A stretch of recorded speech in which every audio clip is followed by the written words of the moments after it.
In today's show, we're going to be previewing the Milwaukee Bucks with the host of the Locked On Bucks podcast, Kane Pittman. Michael Bolton. Thanks, Josh. It's Michael Bolton here, and it's time for another episode of the Locked On Fantasy Basketball podcast. Let's get to it. Let's get to it, indeed. You are Locked On Fantasy Basketball, your daily fantasy basketball podcast, part of the Locked On Podcast Network.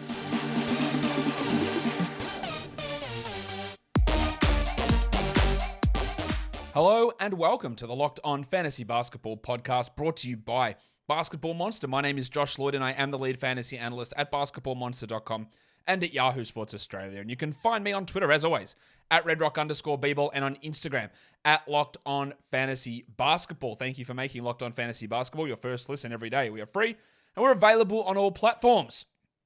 Like I said in the show earlier today, I'm going to be starting to roll out some team previews with the hosts of the Locked On shows for those particular teams. It's a good initial basis for us to get a read on rotations and teams and players and stories and injuries and all that sort of stuff. And it helps us build up our knowledge as we head into fantasy draft season through September and October and the beginning of the season. We're going to start off by talking about the Milwaukee Bucks. Now, I'm not going to be going through ADPs of players in this show with the guest. We'll do another one of those team preview shows probably in September, where we look at each player on the team and their fantasy value after we've built up a little bit of this knowledge. How we know where things are, how projections sit, how rankings sit on all of the sites, and where the value can be had with all of those guys. So we're going to bring Kane in right now, and we can start talking about the Milwaukee Bucks. Warnie? Let's get it on, Gilly. All right, here he is. Kane, welcome back to the show. Sorry, man. Just saw the intro there. Just trying to look. It's been a while since we've podcasted together. This is like a Locked On AFL reunion, so I'm a little bit out of practice. Apologies there. That's all right, mate. Because we just got to get back into the old swing of things here and talking about basketball this time instead of footy. But I thought we'd start off doing all these team preview shows. And you're the first cab off the rank here, Kane, because I wanted to hit the most boring team first, and that is the Milwaukee Bucks, because there's not a huge amount that changes with this team. There's still stuff that we're going to talk about in a couple of situations that we need to get through, but they're not a team, Kane, that goes through a significant amount of upheaval for the last couple of years. No, I felt very boring when you asked me if I could send through projected starters and rotation. I was like, maybe you should just take last year's, because it's basically going to be the exact same. It was really interesting. The GM, John Horst, did an article with The Athletic, and he really pushed back on the idea that they're running it back, because he says, look, there's improvement in this team, but they're running it back. Let's be honest. It's exactly the same roster as they had last year. So, pretty boring stuff, I would say. They are running it back, but that doesn't stop me from going through and looking at the comings and goings for this team. It's pretty small list. We've got Marjon Beauchamp picked in the 20s in the draft. We've got AJ Green, not the former Bengals receiver, but a two-way guard, AJ Green. And Joe Ingles coming in, and Rajon Tucker has been waived. He's coming down here, playing the NBL. Kane, and I'll talk about Ingles in a second, but Jordan Nwora, what's the situation there? Because he started games last season. He's a guy that loves a shot, doesn't so much love stopping his opponents taking them. But at the moment, he's not on a roster. He's a restricted free agent. I guess they could bring him back and cut like a Luka Vildoza or Lindell Wigginton who are on those training camp deals. But what's the plan with Nwora? Yeah, it's really interesting because, as you pointed to, he has actually played significant minutes and actually got a real opportunity, which early last season when the Bucks had a number of injuries, Jordan Nwora was the guy. I still remember opening night. He played a really big role against the Nets. But unfortunately for him, the defensive deficiencies in his game does not translate to Mike Budenholzer wanting to play you night in, night out. And I actually think the draft pick with Marjon Beauchamp, I think that is what hurts Jordan Nwora because they play a similar position. Beauchamp is a defensive player, has great defensive characteristics, and it's just really hard with the Bucks only having one roster spot available. I find it difficult to believe that he's going to take that 15th roster spot with the Bucks kind of already knowing what they've got. They've had 2 years to have a look at it. He hasn't been able to crack that rotation despite multiple opportunities. So my bet is that he isn't on the roster, but the Bucks have come out and said they are open to bringing him back, but it would be really, really hard to see him get any minutes. they love having that flexibility of that roster spot. They brought Boogie Cousins in last season and then waived him because they were like, oh, we want the flexibility. We want to see what happens if players get waived or bought out or whatever happens. So you're right. They don't particularly value having that full 15 in there. And yeah, they like that flexibility just in case something happens and they have a trade or there's someone who becomes available or someone they like to bring in there. They're not going to be particularly worried about having that 15th guy, especially, as you said, when he's probably not going to be in the rotation every night. Now, I said we're going to talk about Joe Ingles. We are going to talk about him in just a second. Let's do an update on the injuries on this team. Let's start with the biggest one, and that is Chris Middleton, who we know was hurt in the playoffs, hurt his knee, but he's out now, Kane, with a different injury, with a wrist surgery, which I'm led to believe will keep him out for the beginning of the regular season. I don't know how much of that. Maybe it's a game, maybe it's a week, maybe it doesn't even happen at all. But what is the update on Middleton and his wrist and when we expect him back? Yeah, the mail seems to be that he could miss the first week or two of the regular season. But I think the one thing that we've learned with the Bucks, certainly in recent seasons with injuries to key players, I don't think there's going to be any rush to get him back if there's any concern. So I think it would be likely, or certainly possible, I should say, that he'll miss the first couple of weeks of the season with the timeline. The original, I think it was around 3 months that they said. So I don't think there's any long-term concern there. But this was an injury that he was, certainly it appears that he was playing through towards the back end of the season. And I suspect they probably thought it was nothing major. And then after a month into the offseason, they probably thought it's time to get it done now so you don't have a Brook Lopez situation from last season where he plays opening night and then misses the majority of the regular season. I'm going to talk more a little bit about Middleton and that wrist and what that means as we move forward in this. But the other injury, Joe Ingles was signed. He tore his ACL, Kane, in January. So I would expect, we're looking at, for a bloke who's 34 or 35, I think he is. Sorry, Joe, if you're not actually 34. But he's around that mark. You would expect a 12-month recovery, so a return in January. Part A of this question, how upset are you, Kane, that your accent is no longer going to be particularly unique around the Bucks, with another Aussie in there just getting in the ear every day, and they're going to hear your voice and they go, oh, that just sounds like Joe. That's nothing special there. So how much clout hit are you taking there? Big hit, no doubt about it. I had a period of around 24 months, let's say, where there was no Aussies on the roster. They've always had Aussies around. Obviously, Daly was there. Thon Maker was there as well. Daly probably a little bit more of a harsh Australian accent than Thon, but it's a bit of a blow for me. There's no doubt about that. So just getting put in your place there by Joe Ingles, but we're expecting a January return, I'm guessing, for him. And then when he does come back, he'd already shown, again, sorry, Joe, if you're listening, he'd shown some signs of decline before that injury last season. So I don't think we expect 29-minute-a-night Utah Jazz 2 years ago Joe Ingles. He just slides into a standard sort of bench role as he gets his feet back under him, hoping to push him into whatever prime or top-notch Joe Ingles is at this age as we head towards the playoffs. It'll be really interesting. He believes that he's on track for around mid-December. I think that's pretty optimistic. Again, just because I think the Bucks are going to be conservative. And this is essentially, I've seen people describe this as the Bucks already getting their buyout guy, the addition of a rotation player around the All-Star break. So we'll see whether it's late January or before the All-Star break, whenever he does get back. I don't think that he'll need to play those big minutes. If they could get him to a point in the postseason where he's playing well, I'm sure they would love it. But historically, even with guys like Brook Lopez plays around the 25, 26 minutes per game, I think he'll come off the bench to start, and maybe that's the role that he slots into. But if you're looking glass half full, and it was interesting, we had Andy Larson on Locked On Bucks, who covers the Jazz, and I was asking him about that. What did he see in terms of any type of decline with Joe? And I guess the glass half full approach is, well, he did come off like a number of players. The long season, the Jazz had a playoff run, straight to the Olympics, straight back into the NBA season. What role did fatigue have on Joe? Is that why his shooting numbers dipped a little bit? He's not a lockdown defender anymore. I don't think you're expecting prime Joe Ingles, but if he can still shoot high 30s up to 40% from three and be a respectable defender that can switch, which we know the Bucks are going to want to do at that position, I still think there is scope for this to be a pretty handy addition later in the season. And I've put Giannis on this list for injuries to pay attention to. He's not actively injured, but there's been issues with his knee over the last 2 years. We saw that significant we thought significant injury in the playoffs the year before, but he's always had these little weird things with his knee where it gets sore and he misses a game here or there. We played 71 games. Oh, no, we didn't. Sorry, I'm looking at the wrong thing. He played 67 games last season, missed 15 of that. Some of that's rest, but the knee's been a consistent bugbear, I guess, over the last 2 years. Is there any word on that, or are we still expecting that there's going to be knee maintenance days for Giannis and it's something we have to deal with for the next couple of years? Yeah, I would suspect. I don't think this is something that's going to go away, probably for his career, just because of how long this knee tendonitis, knee soreness has been around. And of course, you mentioned the injury he had in the playoff run a couple of years ago, or around 18 months ago. So yeah, I don't think it's going to go away, but there doesn't seem to be any concern because he's in Greece right now, practicing with the national team.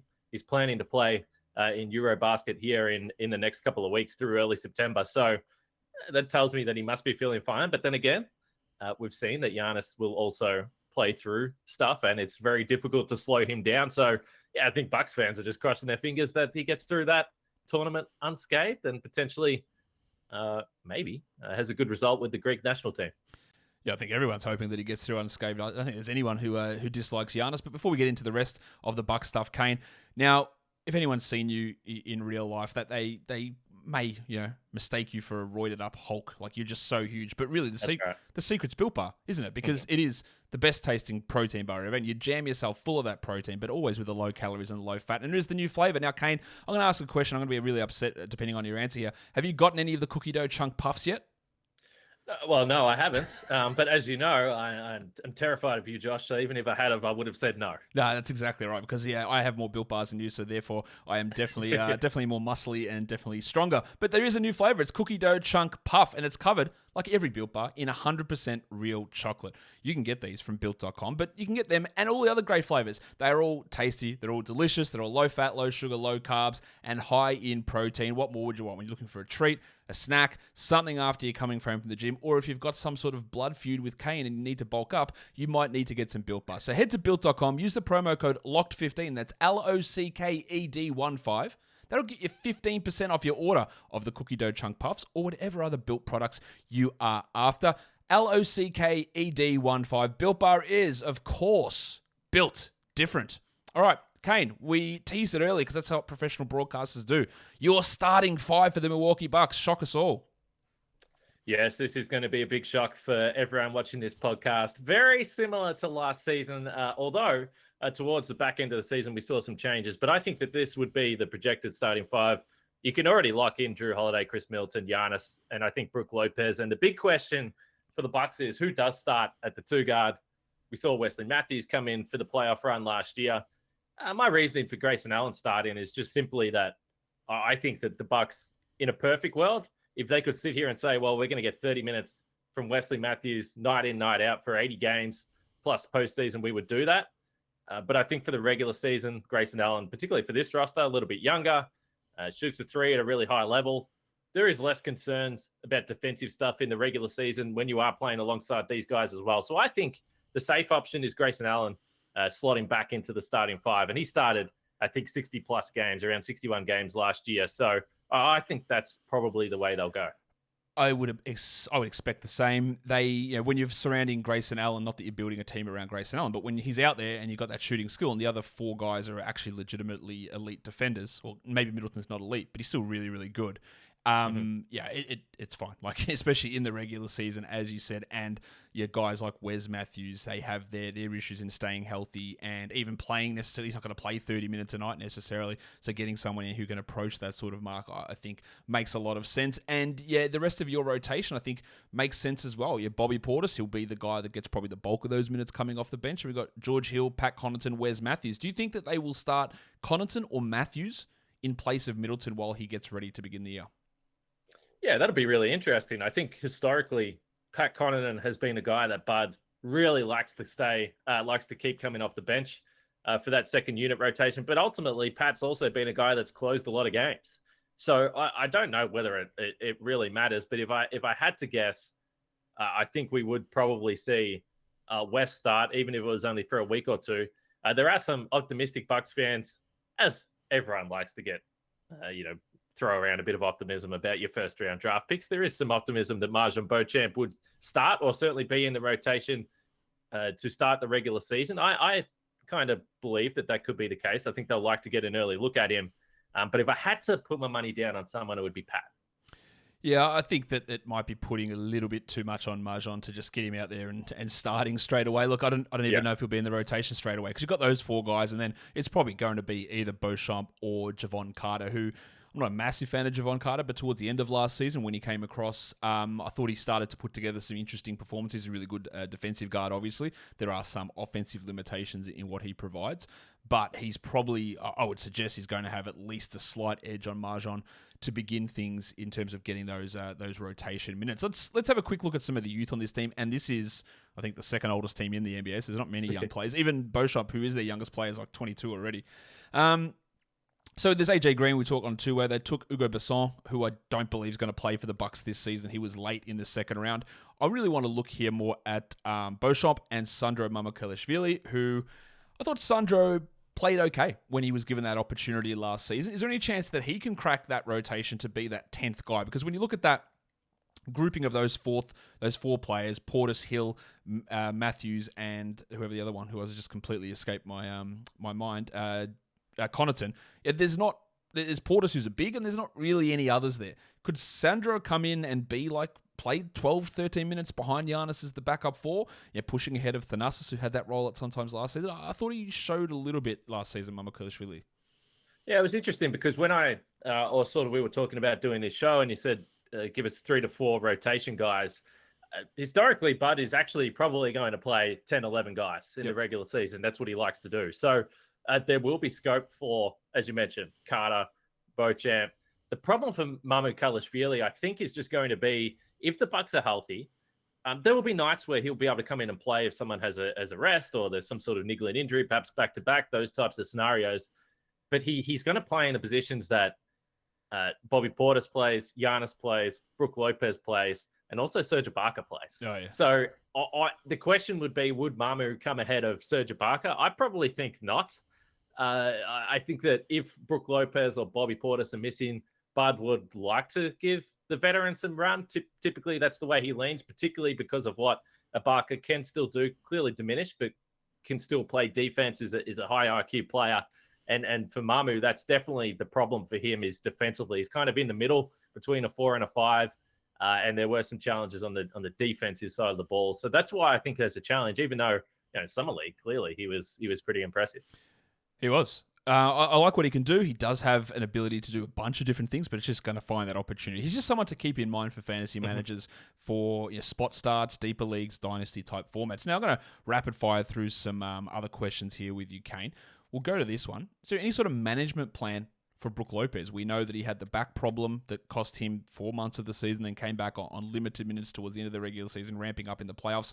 Will they be more cautious there? Will they be resting back-to-backs? Will they play him 25 minutes instead of 28 minutes and get Portis in there a little bit more to try and preserve that issue? Because he is, again, like a lot of this team, old. He's 34. Yeah, it's really interesting because there is some discussion amongst Bucks fans whether Brook Lopez wouldn't actually start. Now, I can't see that. No. I think that he'll start. Bud likes consistency, particularly on the defensive side of the ball. But I think your point in terms of the minutes, I think you're going to see 24 to 25 minutes, maybe back-to-backs he won't play. But the interesting thing about Brook Lopez is if you look through takeaway last year, his previous seasons with the Bucks, the 3 seasons there, and even with the Lakers the year before, he really never missed. He was incredibly consistent. He played almost every single game and had no injury issues. And we know earlier in his career, that was a big problem with the feet and those types of things and back issues he's had in the past. So I think that they'll be cautious. But he looked pretty good when he came back last season. Honestly, after an extended, if you're that big and you're having back surgery, there was certainly some concern that what does he even look like when he came back? But I thought he looked pretty good. His injury history is one of those things that I can almost use as like the poster boy of like people calling people Iron Man or injury prone. Because I think he played 82 games for his first 3 seasons and then played like 5 games over 3 years after that and then never missed again for the next 5 years or something like that. I missed 1 or 2 and now missed basically the whole season. It's been just all over the place because freak stuff happens and it's not necessarily something that's just guaranteed to happen or not happen. And he's one of the most wild up and down type guys in that scenario. Now, we can talk about Lopez having management plans. We can talk about Giannis's knee. We know Chris Middleton's probably not going to be ready to start the year. So do the Bucks actually want to push for the 1 seed? Or are they just like, hey, let's just get through and then we'll back our guys as a healthy squad to beat whoever in the playoffs? Yeah, I think that's a great question. I mean, they won the title as a 3 seed. They were a 3 seed last year.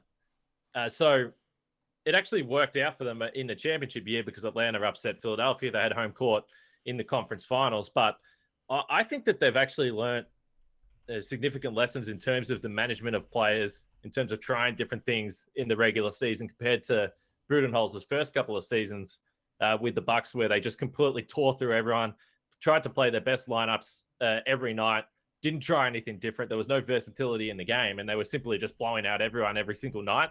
I think they've learned from that. I think when you consider that Giannis will be playing in this Euro basket tournament before the regular season, yes, they've had a full off season for the first time in a while, but I think you'll be seeing Giannis playing around the 65 games and Middleton and Holiday probably similar. So, yeah, I think the over and under, if we can pump up a fellow sponsor of the show, Bet Online, I think the win total was around 51.5. I still think they'll be over that. That seems pretty low for me. But I think that anywhere from the 1 to 3 seed, I don't think they'll be going out of their way late in the season to secure the number 1 seed based on what we've seen. All right, so we'll talk about Middleton now. You talk about his games played. He had some issues last season, right? He was still really good, but this is a guy who had legendary efficiency. Like 2 years ago, 62 true shooting. The year before, 59. And he was down at under 58 last season. He hit only 44% of his field goals overall. He was down under 50% from 2, and he was at 37% from 3. And 37 is good, but when you're hitting 41% of them for 2 years in a row, there was just drop-off sort of across the board in his 2-point shooting and his 3-point shooting. Was that maybe the risk that you alluded to earlier that was bothering him through the season? Can the efficiency come back up? Or is this maybe, he's 31 now, you lose a little bit of spring, a little bit of energy in your legs, which can be really hurtful in terms of shooting percentages? Are we expecting a bounce back and the wrist is fixing that? It's not an efficiency issue necessarily, but when you go from elite to very good, it is a change. Yeah, I'm curious. The wrist issue is interesting. It was kind of only late in the season. It's also left wrist, so does that really matter? Yeah. I'm not going to pretend I'm an elite shooter, Josh. I can't really speak to what the opposite hand is doing to his shooting form, but it seems to me that it wouldn't be a problem. Again, the question will be, does he respond after having a full off season? And I know it's been interrupted with the wrist and also the knee to start there, but he was another one of those guys that went straight from the title to the Olympics. A month later, the regular season started. They were missing Drew Holiday early in the season. Giannis, as you mentioned, played 67 games. No Brook Lopez. So was there the role increased? Was there more expectation on him? Was there more focus on him defensively, particularly after what he did in the postseason run, in the title run? So, yeah, I think it will be interesting to see whether this is just where he is now or he has a bounce back season. He's not to the point where you're concerned that he's over the hill and at his early 30s. The other point I would make is when you think of Chris Middleton shooting those threes, shooting those turnarounds, it's not a lot of leg action. He's not exactly jumping through. It's a pretty easy looking shot. So I'm not that concerned. There's a few factors to look at if you're looking for excuses like I might be for why that efficiency might have dropped down. All right, this one's going to be, I think, a pretty boring question, but it's something I'm going to ask everyone. So I'm going to ask you, is there any breakout candidate on this team? Well, that's a good question. They're kind of all known commodities, aren't they, on the Bucks?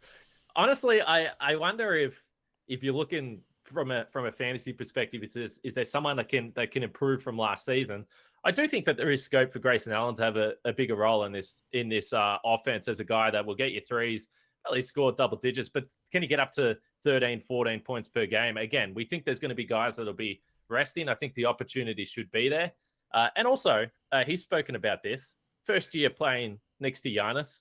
Took him a while to figure out what this team wants. So I think there's some scope from a scoring perspective, shooting percentage, that you could see a bump from him. But outside of that, it's unless we just point to Giannis and say, well, he'll get better again. He'll do something better than he did last year. It's a tough one to answer. Allen started out the season really well, tended to slide away, but over the last 30 games of the season, he hit 45% of his threes. He didn't probably take enough of them, so he only hit 2 threes a game over that 30-game period. if he just makes one extra three per game there, that is 3 threes, that is 13 points per game, and that is that increase that becomes a little bit more relevant to fantasy. And if you're hitting him at 45%, I reckon you should be taking more than 4.5 per game or whatever it was he was taking then. You should be getting 6 or 7 of them up.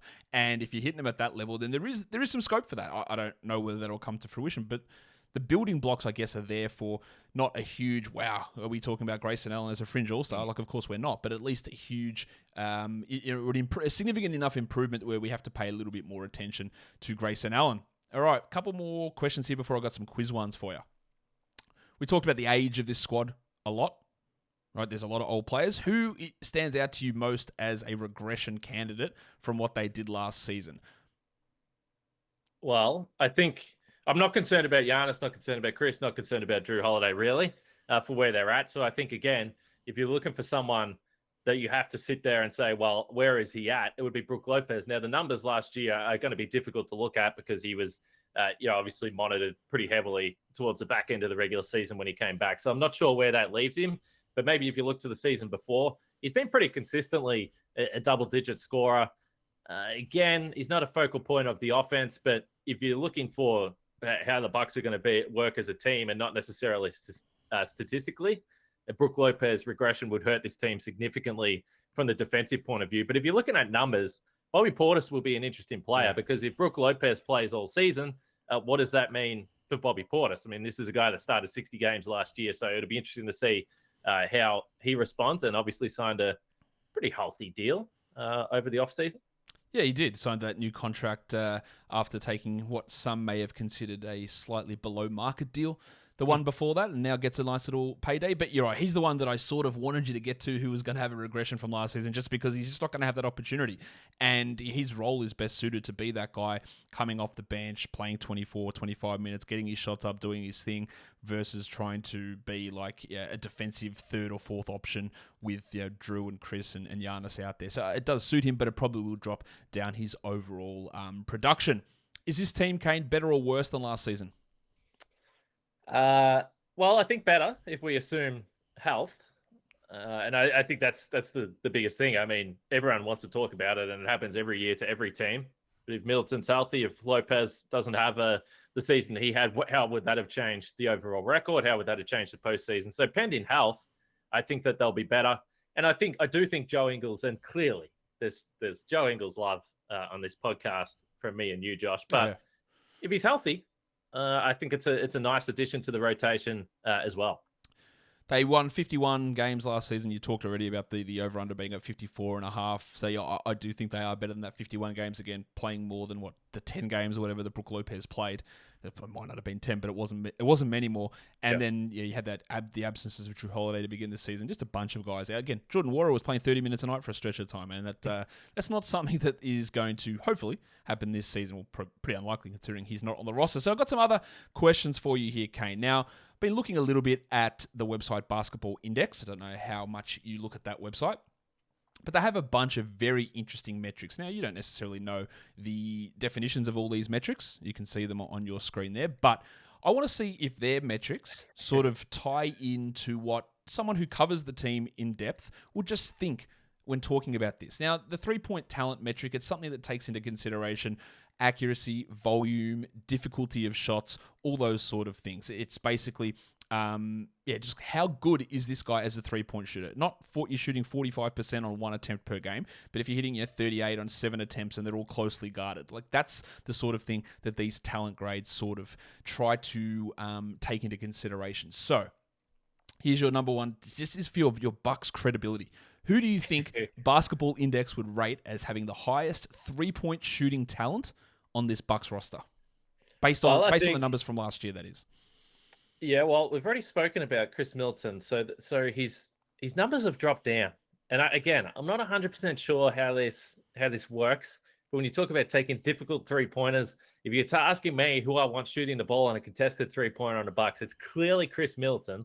So I would hope that this metric is saying Chris Middleton, but if we're looking at the numbers based on last year, I don't know if I can give two answers. It's probably cheating, but obviously Bobby Portis had an excellent shooting season last year. Where are we at? We are at Chris Middleton. There you go. So it's not just how much the ball goes in, how often it goes in. It's like, what are the attempts? Are they pull-ups? Are they catch and shoots? How guarded are they? Where are they in the shot clock? All that sort of stuff. So basically what you said, who's the guy that when you want a three-pointer to go in, you're going to try and get it to? Under whatever circumstance, it is Chris Middleton. So playmaking's a similar thing. It's not just about who has the most assists, like who's creating the most open shots, who's creating the best opportunities for his teammates, who's getting passes that might be unrewarded potential assists because his teammates miss the shots. Who is just the best playmaker on this team? Well, I think it would have to be Giannis if we're talking about generating opportunities to score, not necessarily direct assists. So I feel like it would have to be Giannis. Oh, no. Well, we're a little bit off on this one. It was close, but it was actually Drew Holiday who had the highest playmaking talent. And I'm telling you, if you don't get this next one straight away, you don't even need to explain it. Who is the best finisher on this team? It's like, attempts at the rim, difficulty in terms of being guarded. Who's the best finisher? Let's go with Giannis again. Yeah. Let's go back to the well. As old mate Basil would say, Kane? Giannis Antetokounmpo. Here, you can't hear the sound drops coming through. That was just Basil mispronouncing Giannis's name. So that's Antetokounmpo. Exactly. All right, I think we've got one more question, one more trivia quiz. I'm just full of trivia quiz questions here for you. Here, I'll put it up on the screen. Which player has played the most games with Drew Holiday throughout his career? Remember, he played for the Philadelphia 76ers. He played, of course, with the New Orleans Pelicans, and now he plays with the Milwaukee Bucks. So, which player has played the most games with Chris Middleton throughout his career? Not Chris Middleton, Drew Holiday. Sorry, wrong person. Well, hopefully you just didn't give away the answer, but I don't think that would be true. Did you? Did you just give away the answer? I did not. Okay, yes. Well, he's only played a couple seasons at the Bucks, so I think we could probably rule out the Bucks. I think he was at Philadelphia for about, but they were probably changing the roster a lot. So, should we go with someone from New Orleans? Would it be someone like AD or something like that? It is, in fact, Anthony Davis. Beautiful. Kane. Beautiful. He has played 322 games with Anthony Davis, and the second one was Thaddeus Young from Philadelphia, 293 games there, so about 30 games difference. So just a little bit of fun stuff to finish us off here. Kane, thank you for coming on and talking about the Milwaukee Bucks. Now, tell us what you're doing over on Locked On Bucks and what cool stuff is happening and why people should go and follow you, and the stuff you're doing for ESPN as well. No, well, I appreciate the setup here. And look, it's the off season. We know we're finding different things to talk about. Eurobasket is coming up. So there's plenty of Giannis talk. We're going to have a couple of our friends from over in Greece telling us what the heck is going on with the Greek national team. What can we expect? What kind of role is Giannis going to play in this team? And the other thing I would plug, we had Blaine Miller, who's an assistant coach with the Bucks last week on the pod. So two-parter there. Really interesting stuff. You don't often get insight with someone on the coaching staff in the NBA. So that was a fun chat as well. Go and check out Kane. Follow him on Twitter at Kane Pittman. Go follow Locked On Bucks and check out all of the work that he does. Kane, thanks again for coming on the show. Lloydie, anytime. And that will do it for today's show. Don't forget to follow this podcast on Apple Podcasts, Google Podcasts, Stitcher, Spotify, the Odyssey app. Throw it a thumbs up on YouTube. Leave your comments down below, guys. We are done here. Thank you so much for listening, everyone. See ya.